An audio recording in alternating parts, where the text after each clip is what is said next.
Welcome to Brown's Neighborhood, where Daniel Butchie Brown is the host. PCP. Is that right? Yes. I was smoking weed. I was smoking Sherm. Back then, no, not Sherm. Angel dust. I'm glad you said that. Angel dust. Because I had a guy on here named... Get dusted.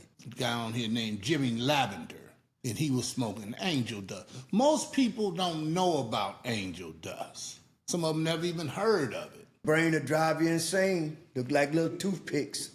The little bitty joints look like little toothpicks. So who introduced it to you? Well, I'm not gonna get into no names. The guys I hung with. See, I'm real sensitive of putting people out in people. Well, I don't see want you to put their I'm not name gonna out out there. nobody. So the guys that I hung with. Okay. So now, at what age did this happen? I first tried angel dust at Fremont. At the mott? At the mott. Listen here, it was 18 years old. It was summertime, right? Right. So we kicking it in a little circle, and by the baseball field, the baseball field at Fremont, we go like in the outfield, right? In a little circle. So somebody broke out a little toothpick. I said, man, what is this? A toothpick? The angel dust looked like a little toothpick. That's how didn't small. Look like weed? In the little wheat, remember they had wheat papers, white papers, and wheat papers, the yellow papers. Yeah. I said, man, what is that, man? He said, this is angel dust. Go and take a hit. So I hit it. I said, this little thing. I took a big old draw. Why you took such a big one, Because boy? I didn't know that it was so small. And I'm used to smoking, little baby joints. You know what I'm saying? Looking like a little baby thing. Yeah. And this little bitty thing, I said, no. you gonna take more. And I hit it. Yeah. Didn't nothing happen. So the bell rang to go back to class, but we had the tryouts for the graduation. We getting ready to graduate. Oh, okay. You was partner of mine. We getting ready to go have the ceremony, to practice the right. the graduate. Yeah. So I gets up. It's hot, them chemicals. I didn't know back then. Them chemicals mixed with that hot sun. I stood up, and I'm like I was walking backwards. And everybody looked like Jimmy the Cricket. You know how Jimmy the Cricket had that big face and stuff? Yeah. Like I was in a cartoon, man. And they were like, man, what's wrong with you, man? I'm like, where y'all going, man? Wait, hold up. I was gone, man. I was dusted. Back then, wow. I did not know that I was dusted. Right. That was my first encounter with angel dust, man. So, like I said, Sherman, Lovely, and all that other stuff hadn't came out yet. Right. Dipping it in all that. Right. So this is the question. You tried it that one time. Mm-hmm. You knew what it would do to you. Yeah. Did you try it again? Being hard-headed, being, fitting in. Yes, yeah. That's just like an alcoholic. When you get drunk, why you do it again? The second time, was it the same effect? No, wasn't the same effect. I'm like, I'm becoming experienced now. I know how to deal with it. So you just kick back and just deal with it. Don't let it run you. Okay, yeah. And so it happened that once. It happened again. So now it's the end thing. But here's the thing. Here's the kicker. What's the kicker? To get away from that, I said, man, I started to feeling like I wanted to get. Back then, you got a two-hitter quitter. You heard of that? You wanted to get naked. No, and climb a telephone pole and jump down in an empty glass of water. I said, no, it's time for me to stop this. No. That's what your mind was saying. That's what my mind was saying. Get naked, climb a telephone pole, and jump down in an empty glass of water. I said, oh, no. I got to get off. I got to get off of this here. What? So, the way I got off of that, here come the Navy. But how did you get introduced to the Navy? Well, I got introduced, somebody told you join the about Navy, it? see the world. The commercials. So you just seen it from TV? Join the Navy, see the world. Okay, all right. I wanted to get as far away from the United States and these drugs as I could. So I went in the Navy. So where San did you go Diego. to sign up at? I went to, they had the little booth right there in Vermont. They had it, I don't know if it's still there, that little area right there on Vermont, the place where you go sign in. And you walked in there. I walked in there. Nobody told you. No. Charles Daniel was gonna go with me. Remember Charles Daniel on John Avenue? Me and him was gonna go together. He got cold feet. I said, man, I'm to myself, I'm with this. I want to get the hell away from here before I kill myself. You know what I'm saying? Right. Yeah, that's why I went in the Navy. So you went in. I goes in and hey man, the Navy helped make me. All my father didn't teach me the Navy. Taught you. Navy made a man out of me. Did you do your 4 years? Here's the deal. Yes, sir. Here's the deal. When I got out of boot camp, they asked, do anybody want to volunteer to go on this ship in Sasebo, Japan? I volunteered. That's because I wanted to get away from the United States and as far away from drugs as I could. Right. I'm 21 years old. Okay. 2 weeks later, That took a man, though. it made a man out of me. 2 weeks later, I'm in Sasebo, Japan on the USS White Plains, AFS-4. You wasn't scared? Yes, I was scared, but yeah. I got to be a man now. Mom and Daddy can't help me now. Right on. You know what I'm saying? Yes, sir. I'm telling you, it made a man out of me, man. Yeah. Anybody doing what they feel like they don't want to do, You know get why, away from it all. You know why I say that? I thought I was tough, right? But I had some friends that they wasn't as tough as me. But them suckers went into the military. I was like, man, I am not going in that military. Because I just couldn't, I wasn't ready to go into Germany and all of that stuff, you know? Well, see, during my time, when Vietnam was still going on, I volunteered. This is how much I wanted to get away from the United States and drugs. Let me get away from here. Right. You see what I'm saying? Yeah. And like I said, Mr. Brown, I don't have no regrets Yes, sir. that I made that move. Matter of fact, I'm glad I made that move. And the thing is, and I'm glad you're speaking on it, because somebody need to hear this that may be scared to go to the military. And they need to say, hey, I don't have no other option to stop what I'm doing. Yes. So Yes. they do have you can benefit from the military. To this day, 50 years later, I'm reaping the benefits. I'm 100%. I get 100%. Go to Uncle the Sam, VA. Uncle Sam is taking care of me right now to this day, what I did 50 years ago. Right. You hear what I'm saying? Now, I don't have no regrets, Mr. Brown. You made a good move. The best move that I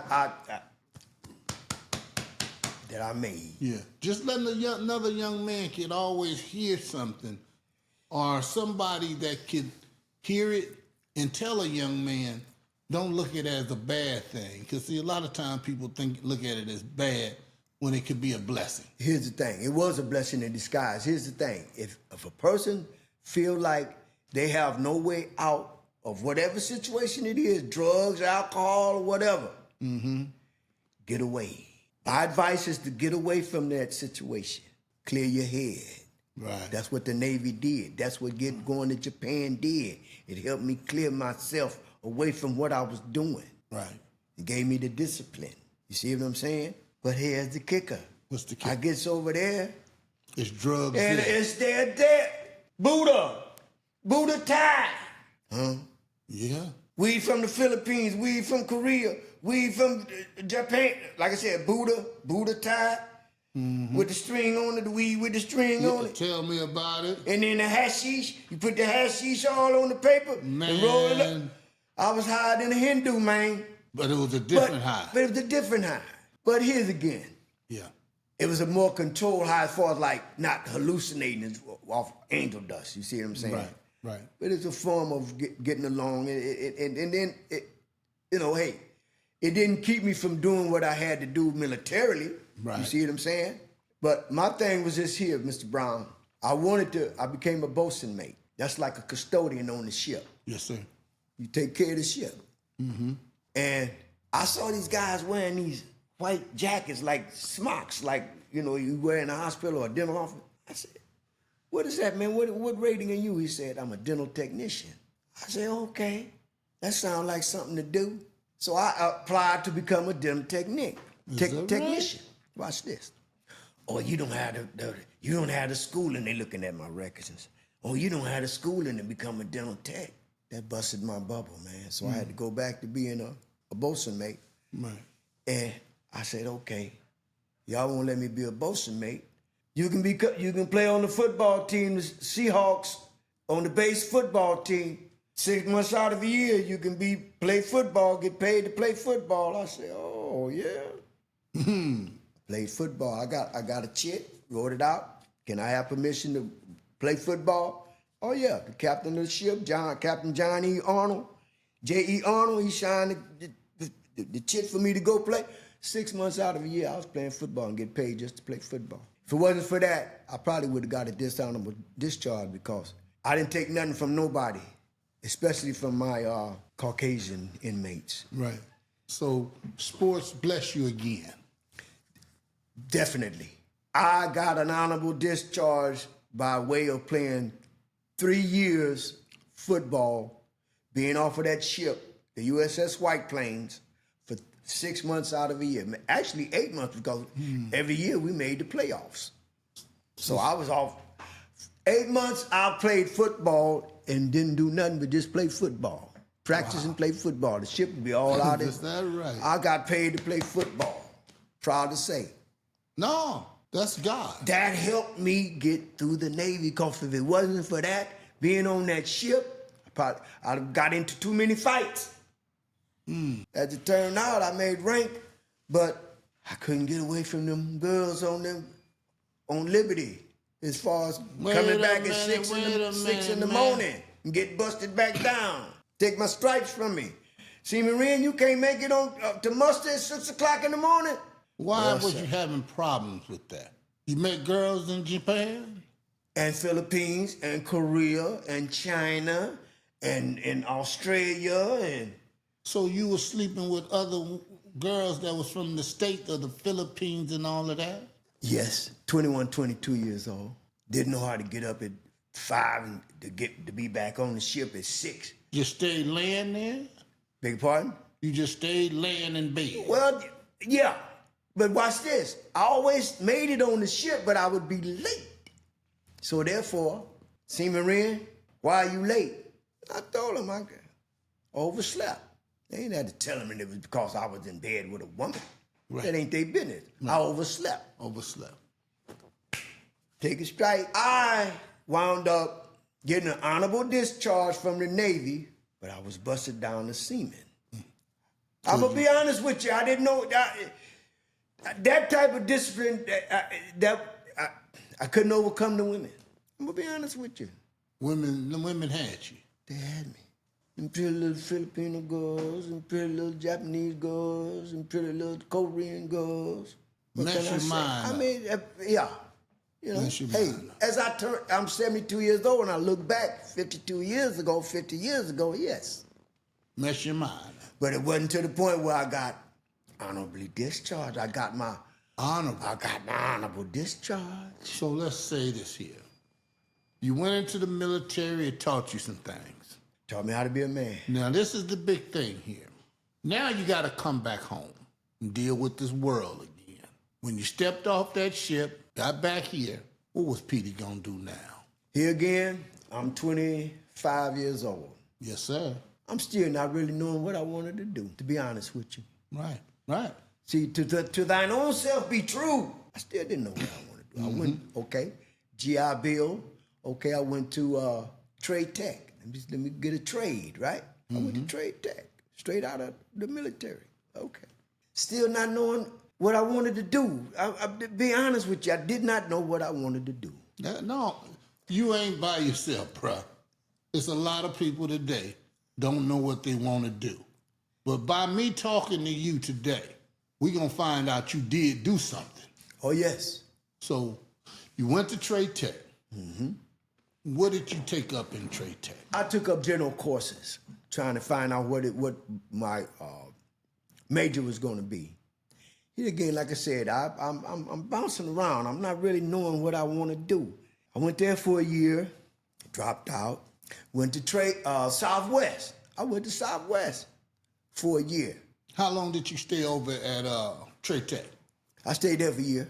1 year. Then you went to Southwest. Then I went to Southwest. Here again, I'm bouncing around. I know it. This is the life of Petey Wrenn. I'm telling you, unscripted. You understand? Unscripted. So people need to know how things happen, but don't give up on yourself. Huh? That's what I'm getting. This is what I'm coming to. Yes, sir. I had to go through all these things to come to be where I am today. Yes, sir. And the whole thing behind it is stick-to-itiveness, intestinal fortitude. Don't give up. My daddy shooting in my ear, son, you're going to be all right. You're going to be all right. Daddy got confidence in you. You see what I'm saying? Okay, now, from Trade Tech. Watch that wild, brother. All right.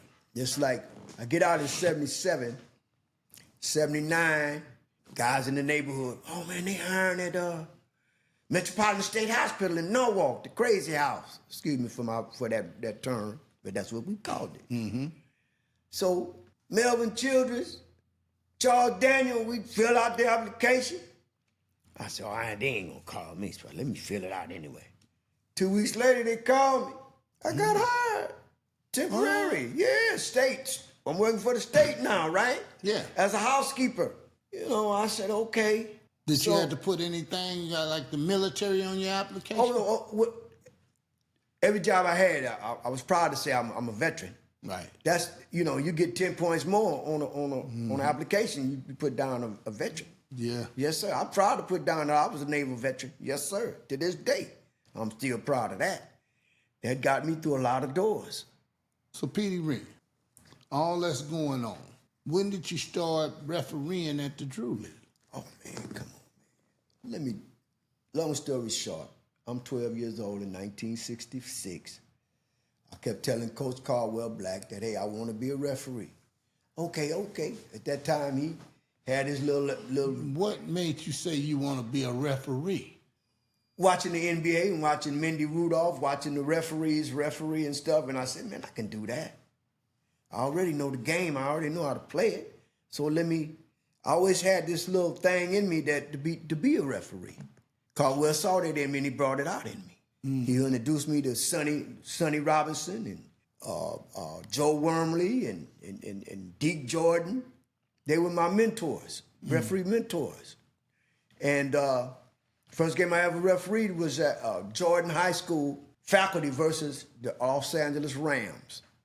It was a charity game. How did you get introduced? I'm telling you, I'm getting to that. Caldwell Black introduced me to officiating. Okay. He got me started into it. I used to referee sometimes the frat league games at Drew. So you just went to a game and refed? Caldwell said, you want to be a referee, right? Right. Come on, come go with me. Mm-hmm. Picked me up, took me over to Jordan High School, and I'm looking at all these people. It's a charity game. He say, here's your shirt. Put the shirt on. I'm getting ready to referee a game with Sonny Robinson. He say, Caldwell say, you all right? I said, yeah, I'm all right. Through the door come Deacon Jones, Merlin Olsen. What? Roman Gabriel, Dick Bass, Clancy Williams. Guys I seen on TV playing for the Rams. I got starstruck. My eyes got like a deer in the headlight. Caldwell warming up, he playing with the faculty, right? Caldwell say, you all right, boy? I said, yeah. I'm nervous, knees shaking. But no, I'm getting to it. Right. I call the game, I'm messing up. Oh, no, listen, this is fortitude. I'm telling stick-to-itiveness, okay? Caldwell said, leave him alone. He called a timeout. I said, leave him alone, man. This boy 13 years old. He trying to learn how to do this. Y'all leave him alone. At least he got the heart to do it. Because Deacon Jones and Merlin Olsen, I'm messing up. Right. I'm messing up. But after Caldwell talked to him and told him, leave him alone, man. He's a young little boy. He's trying. He wants to be a referee. Leave him alone. Right after that, I settled down. And after the game, they shook my hand and all that. You know what I'm saying? And that gave me the confidence to keep going. Wow. Even though I messed up. Wow. Caldwell said, you still want to be a ref? I said, yep. He said, okay, next week, come to the frat games. Start refereeing. And I built my confidence up. Wow. Built my confidence up. Hmm. Yeah. Been refereeing since 1966, basketball. Been refereeing football since the 90s. Dino Smiley helped me get with football refereeing. How did he do that? He would he had connections with. At that time, Dino was working at Drew. Mm-hmm. Dino used to coach his rendition of the Drew Royals, young guys. Mm-hmm. And Dino said, "Man, you play football? You want to be a referee? We need refs for these leagues, man. These junior high school leagues." I said, "Okay, no problem. I get me a shirt, buy me a shirt and stuff." And Dino, okay, I need you to go to Louis Pasteur Junior High School. Pasteur. Mm-hmm. So I get over there and start refereeing. Since '93, I've been refereeing football. Baseball, I've been refereeing for since 10 years with Jerome Johnson. He got a league of middle school kids in the South Bay, Manhattan Beach, Hermosa Beach, Redondo Beach. And I do games, I umpire baseball for him. Okay, so check this out now, Pete. You get on there, you went through the military, you done all those things. Today, you refereeing what kind of games? Okay, I do AAU baseball. This is the one high thing school age baseball. This is what I want to know. Did you have to go through any training? Yes, I've had schooling. Yes. So I've taken tests. Who told you where to go for training? Here again, Dino is a big proponent. He's a big help for me, introducing me to people like David Gillis of SMAF, Southern California Federation Athletic Association, SMAF, and take tests with them. This is baseball and basketball. They have basketball, baseball. And how old were you when you doing this? Oh man, I'm in my 30s. You're in your 30s? Yeah. Okay. Yes, sir. So now wait a minute. We ain't gonna jump. So now you get out of the military. You working at Metropolitan. Other things going on in life. Yes, sir. There are other bumps in the road. Yes, sir. So how did those bumps come about? Here's the deal. In '83, okay, Drew Lee started in '73. I refereed from '70. Won the first championship with the Hornets in '73. Alvin Wills, Drew Lee. The next year, I said, okay, Alvin, I'll be the referee. From '74 to '82, I helped Alvin with that. Now, '83, I got introduced into the world of not crack cocaine, but freebasing cocaine. 1983. Yes, I was 30 years old. Who introduced you to that? Well, a young lady that I was going with, here again, I don't name names, she introduced me to it. So she was already doing it? Yes. And you was talking to her, was your girlfriend? Yeah, with my girlfriend. So hold on, it's your girlfriend. That's why people gotta always remember, when you get a boyfriend, girlfriend, or somebody a close friend, and they already involved in something, now they finna introduce you to it. Right. So this is your girlfriend. She already know when she share with you, you finna be hooked too. I mean, it is, you know. It is what it is, but here's the deal. Okay. Did nobody force me? No, it's not a forcing thing, It's just that was a girlfriend. Being experimental. Experimenting with stuff. Just like I experimented was you already having sex with her? Oh, yes. That was my girlfriend. So that makes it even easier. I'm already intimate with you. So now I'm finna introduce something new to you. I mean, you know what I'm saying. Yeah, of course. She yeah. Her people was into it, and yeah. She introduced So now you start trying it. Yes. Experimenting with it. Right. One thing led to another. And how long did y'all stay together? We stayed together off and on for shit from, I met her in '79, hell to 95, 96. So y'all off and on. Going together, breaking up, going together, breaking up, yeah. Okay. It wasn't no commitment or nothing like that. I'm gonna marry you. We was just. So how long did you stay on this freebasing? No, here's the deal with that. From '83 to '93. Now, don't make it seem now. I'm not gonna sit here and tell you that every day. No, I was a functional addict. All right. I still could hold down a job and then do my thing after work. On the weekends, I'd splurge, but I was what you call a functional addict. See what I'm saying? There's a lot of functional addicts out there. You have to be a very strong man. Well, you have to No, listen to me. Now, I wasn't a user, but I got a whole lot of sense. To be a functional addict takes a very strong man, because if you ain't functional, that means you dysfunctional.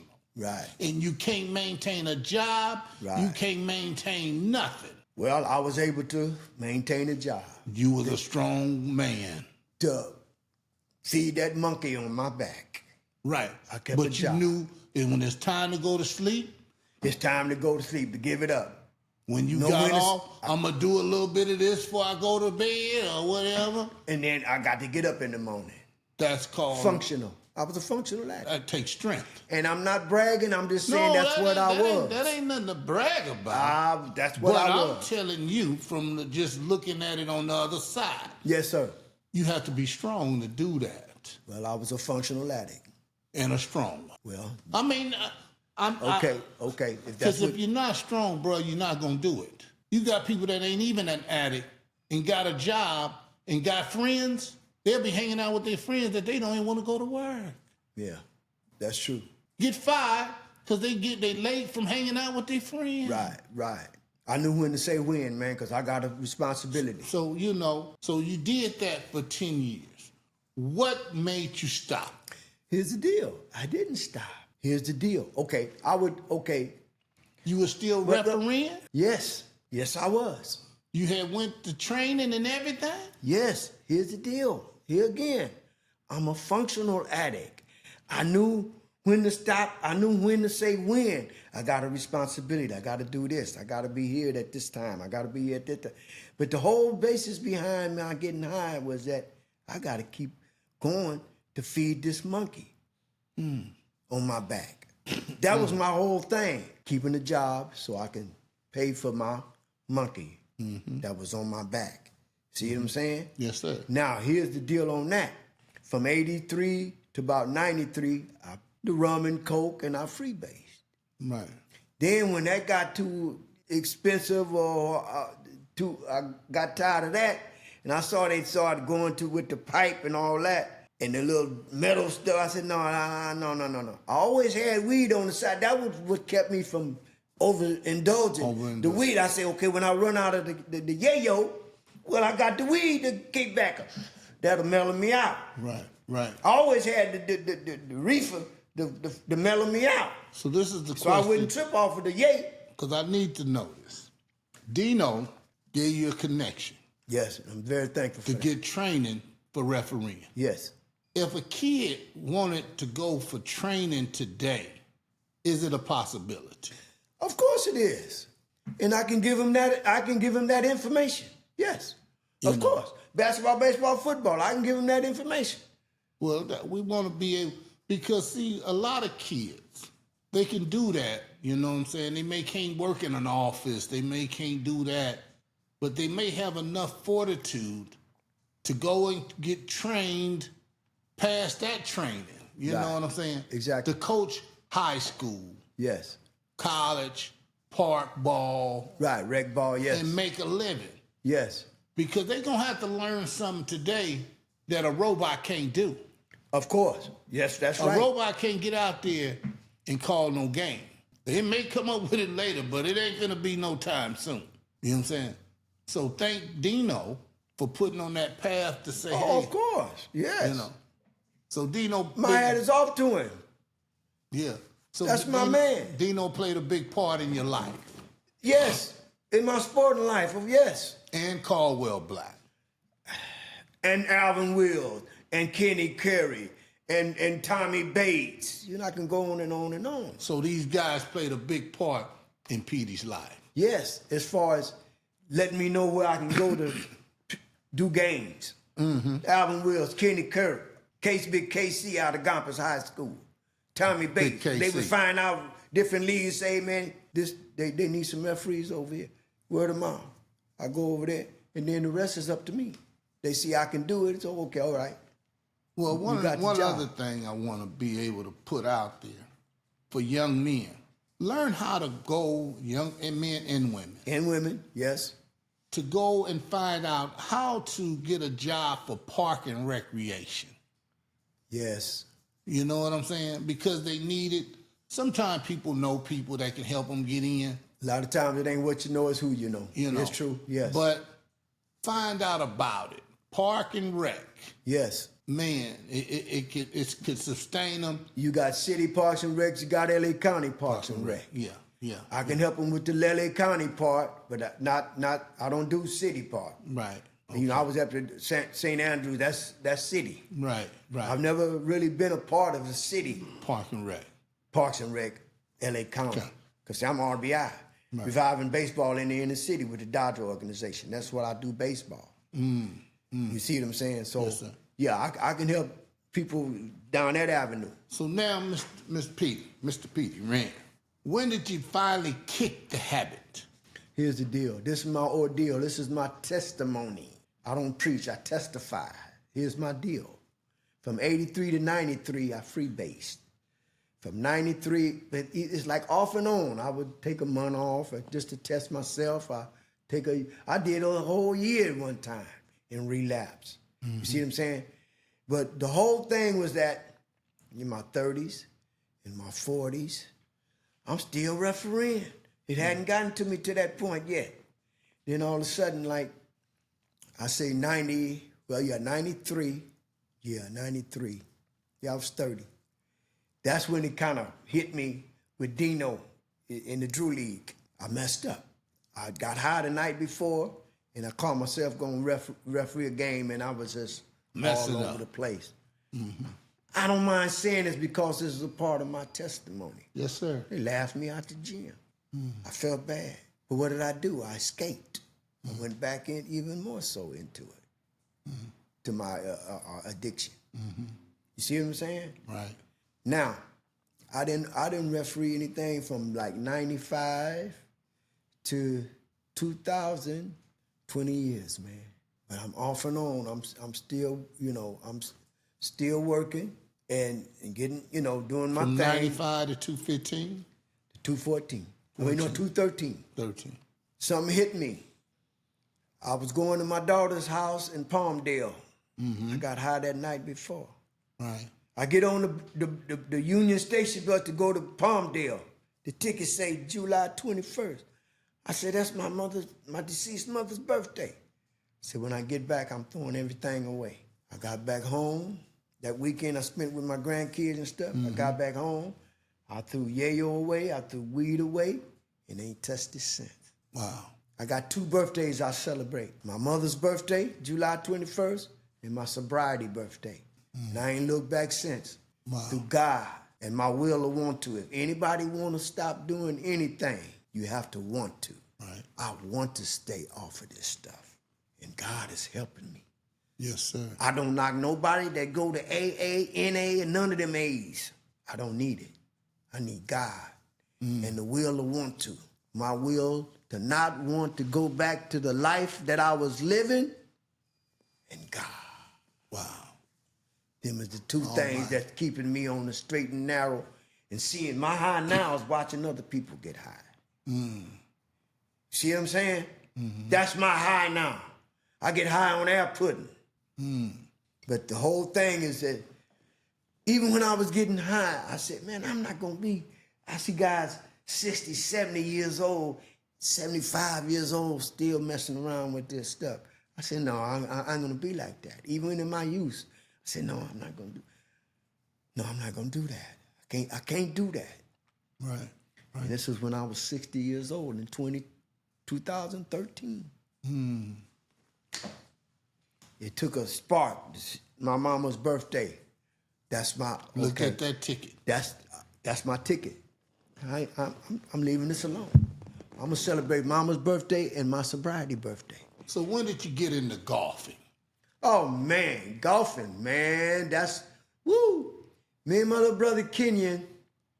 I got into golfing about 5 years ago. 5 years ago. I always knew about Maggie's golf course right there in back of Jesse Owens. It used to be Sportsman's Park. There's a little 3-hole, 9-hole golf course. I said, let me try this. Right. Friend of mine, a little partner here, he said, man, you off into golf? I said, yeah. You need some golf clubs? I said, yeah. He again, I ain't gonna name no name because he got the clubs off his deceased. His cousin is deceased now. He said, I said, they gotta be left-handed, man, because I'm left-handed. Sure enough, they was left-handed. I bought them from him. I bought the clubs from him, 14 clubs, you know.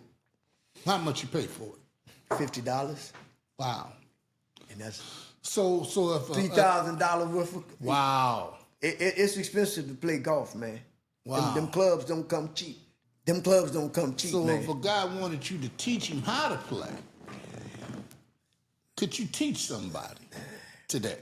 I can teach them the rudiments, the basic rudiments of golfing, yes, because I'm an athlete, number one. And what that entails, teach an athlete the rules and regulation of a game and get back and let him do his thing. He'll figure it out the rest of the way because he's an athlete. Right. See, the basic premise of golfing, boom, baseball, boom. The only thing with golf, you're hitting it off the ground. Baseball, you're hitting it coming at you. But it's the same principle as far as swinging. See ball, hit ball. See golf ball, hit golf ball. See what I'm saying? Stay down to hit up. Yeah, I can teach the basic fundamentals of golf. Yes, I can do that. Okay. Yes. So now, after you got That's off my drugs, livelihood. how has life been since that happened? Oh, man. I'm back in the church. I'm staying in the Word and staying grounded as far as my sports because I'm not working anymore. I draw 2 pensions, baby. I get a pension from the military and I get a pension from SSD, from my job. I'm lifetime medical. Right. LA County Office of Education, LACO, and Uncle Sam. It affords me the opportunity to, all I do is play. Well, I don't golf per se. I go to the putting range. I putt.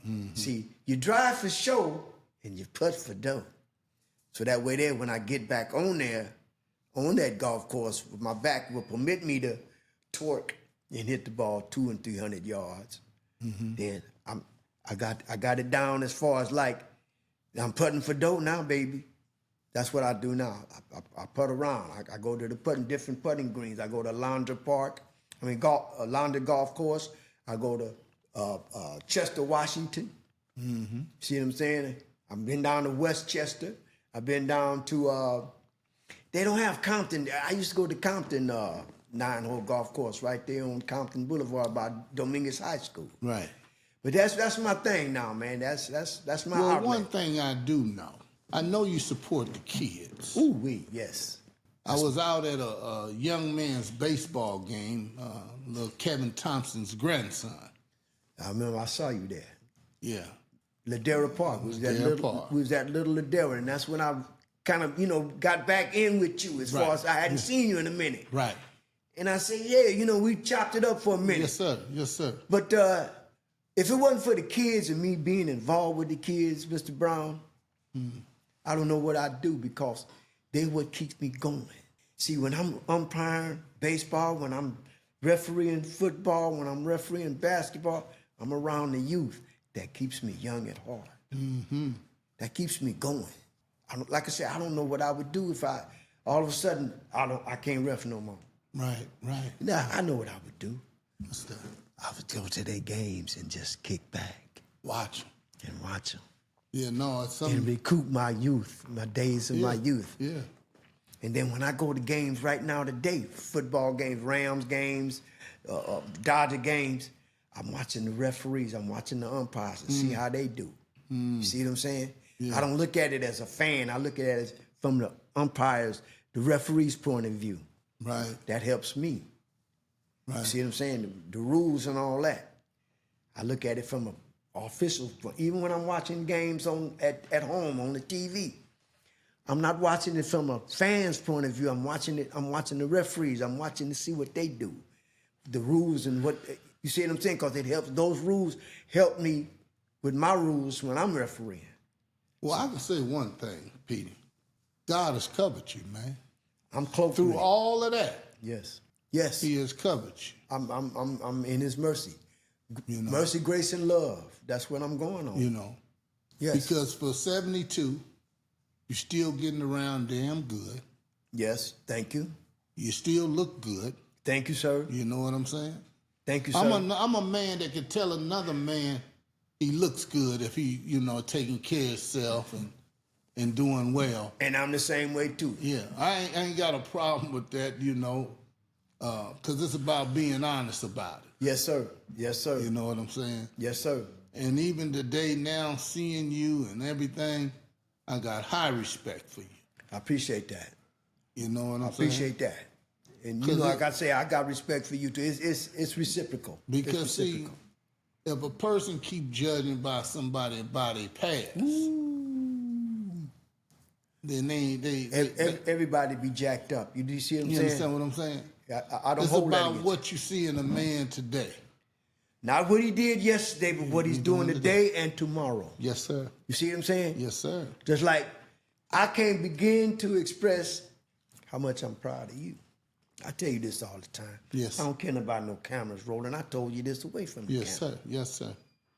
To whom as much is given, much is required. And you're doing your part. And that's what I appreciate about you. Oh, yeah. That's what I admire about you. Right, right. See what I'm saying? My thing is that my sobriety has it where I do not want to relapse and be found dead messing with that stuff, and my family have to answer to it. Oh man, Petey was this, he was that, he was this. But he had them drugs took him out. No, I didn't want that to be my epitaph. Right, right. I don't want my family to endure that. Yeah, man, Petey was all right, but he let drugs get the best of him. No. When I die, they ain't gonna be behind no drugs. Right. Well, people got to know you're a smart man, brother. See, a lot of times people want to say people are smart because of how educated they are. It ain't always how educated you are. I got a PhD in these streets. You know what I'm saying? Because I'm not the biggest educated guy myself. You know what I'm saying? God has granted me to have a PhD in these streets. Yeah. In these streets. He helped me to get on the... See, I liken drugs as we're in a tunnel. Mm-hmm. God let some people get out of that tunnel. Mm-hmm. Some, they get trapped in it. Right. Some, he let them see that light at the end of the tunnel. Mm-hmm. Some of them, it's an oncoming train and they get run over. Mm-hmm. He let me see the light at the end of the tunnel and I dodged the train coming. He called me it was a train. Mm-hmm. But he let me veer away from the tracks and not get run over by that train. That's how I liken drugs, right. Addiction. Right. We're in a tunnel. Right. And God let some of us get out of that tunnel. Some of them, you can't make it. I'm not going to let you make it. He let me make it. Yeah, yeah. And I'm thanking for it. You know why? You right here. And whenever somebody tell a story of life, if it helped one person. I wrote that in my book, my manuscript. If it's one person that I could help, my life would not have been in vain. Right, right. Just like with you, people you helping, your life ain't in vain because you helping people. Part of what I do, man. Charity covers a multitude of sin. You got to give to those who are lesser than you. If you don't, God have a way of taking it from you. Yeah. Because you wasn't charitable. Right, right. You see a man, when I say you, I'm generalizing. Yeah. You see a person, they down and out. They ain't on drugs, you got your mind is saying, no, they ain't on drugs. They need help. Here, come on, you hungry? Yeah. Come on. I don't know how many times I've done that. Bobos, different Chipotle. Right. Whatever little eatery. Come on, let's go. What you gonna do? No, I need them. One time a guy asked me for some money and I said, no. Yo, I was at Bobo. Come on, get him what he want. No, I want the money. I said, you want the money? You said you was hungry. I'm here to buy you something to eat. He was gonna take the money and go buy something, whatever it was he was gonna buy. Right. I said, no, I can't help you. But the ones that I felt, to this day, that I feel that need it, they need. Like I said, charity covers a multitude of sins. When you give to people who are less than you, God gives you a blessing. Well, I thank God for giving me a platform. Yes, sir. Or putting me in a position to be able to help people. Yes, exactly. You know what I'm saying? Because he's helped you. Oh, man. He's helped you. He's helped me. So I got to help others. Yeah. If I don't, I'm nothing. Well, people got to remember He can take it from me. One thing people got to remember. Because you ain't doing nothing with it. Now, see, people think God only saved people from drugs. Oh, man, come on. Nothing could be further from the truth. This is what I'm saying. So God saved people from a multitude of things. Yes. You know what I'm saying? It ain't just drugs. So remember that.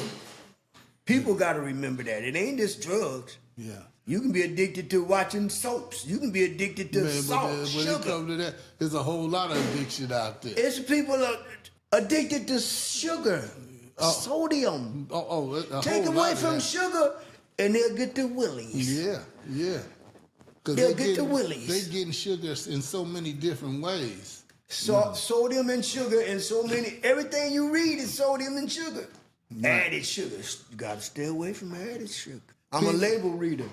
Before we get out of here, eventually, if somebody want to know how to become a referee, what training do they need to take? Do they go to college for it? I remember some college courses when I was over at Long Beach City. They had some, you know. Well, you got recreation, PE and rec. You remember the course recreation? That's a start. But the other start is getting into an association, getting into a unit, basketball, baseball, football unit, taking those tests and stuff. I can give people information on how they can do that. But you have to take a test. You have to be certified and stuff like that. Right. They don't just, hey, man, come on, I need you to referee a game. You got to know what you're doing. Right. I go to school for this. Gotta be even fingerprinted for that. Oh, well, they scan you, yeah, because of, Kids. pedophiles. Kids. Back in the 90s, man, I ain't gonna name no names. Here again, I'm not a proponent of naming names because they ain't here to defend themselves. I know two guys that was pedophiles and they messing with kids and stuff. And so they say, man, we got to do something about this here. So they scan you. You got a police, they go into your police record. Is you a pedophile and all that? We can't have you working around kids and you a pedophile. Right. Is you on record? Where the word at? I'm clean as a whistle. I don't do that. Oh yeah. I can't. I don't do that. I saw somebody do that. My bad hands. Well, one of the things I want to say before we get out of here, Petey, is thank you for sharing your life. Thank you for letting me. You know what I'm saying? A lot of people ain't got enough courage to share their life. Yes. You know what I'm saying? Mine is an open book, man. And I don't have nothing to hide. We already know it's gonna help somebody. If it ain't but one. If it ain't but one. You know. But my biggest thing is to you, thanks for keeping it real. You know to thine own self be true. Yeah. Because a lot of people can't keep it real. I live by that credo. To thine own self be true, man. I can fool other people, but I can't fool yourself. Me. Yeah. Come on, man. And that's one of the biggest things, and I thank God for that, you know, that you come on the podcast and keep it real. Because, you know, when I sit down with somebody, that's the biggest thing for me. Just keep it real. You know what I'm saying? You are all you have, so you have to be real. And I got to say, thank you, Billy Crawford. I got to say, thank you, Dennis Bates. I got to thank Dwayne Bonner, Gregory Williams. You know, I can go on, man. These guys that are helping me stay strong, man. Wow. They're helping me to stay strong. I mean, that, Jerome Johnson, all the brothers from his organization. Oscar Carrillo, I'm working for him as far as Little League Baseball and Whittier. I showed you a picture of me in Whittier. Yeah. I'm all over. He's sending me all over. And Downey, Whittier, La Mirada. Yeah. I'm with my Hispanic brothers and sisters. I'm with my white brothers and sisters, black brothers and sisters, kids umpiring. Yeah. Thank you, Jesus. Thank you, God. Hey, man, with that being said, I got to get it off to them. Hey, with that being said, that's enough to end it for the night. Thank you, my brother. Thank you, man, for coming. And I want to say thank God for the Browns Neighborhood Podcast. Yes, because sir. man, we could think it ain't blessing somebody, but it is definitely helping somebody. Boosie James Robert, rest in peace. Yeah. Fruit Loop Roberts, rest in peace. Right. I got to say that. You might cut it out, but I ain't gonna cut it out. I had to say that, man, because whenever they somebody right here, say man. something, Mitchell, all them, man. Remember you Mitchell? got to keep it because that's gonna help somebody, you know? So God, I just want to say thank you for Petey coming. Thank you for the platform of the Browns Neighborhood Podcast. I had no idea where it was going myself. Billy Smiley. Yeah. Keith Anderson. Yes. I can go, man, forgive me, man. No, I can't let them brothers go without me, because they my inspiration. Petey, you all right? Petey, they still check on me. You all right? Yeah, man, I'm good, man. I ain't going back on that stuff. Them the brothers that care about me say, you all right? Yeah, I'm good. McKay, I play golf with him. These people, Donald Wells, Thaddeus Jackson, C.D. Jackson. Thank you, man. Well, you know what? Your mind is good, I would tell you that. Because as many names as you name, my brother. The Thompson brothers, the Fields brothers. Oh, hey, look here. The Anderson brothers, Ain't the Rock nothing, brothers. Ain't nothing wrong with that mind, I'm going to tell you Man, that. they keep me going, man. Wow. They keep me going. Yeah, man. So, hey, we going to get out of here. Lord, Eat beef, thank fish. you. If I don't shut it down, Petey going to keep naming these J-Bo, names.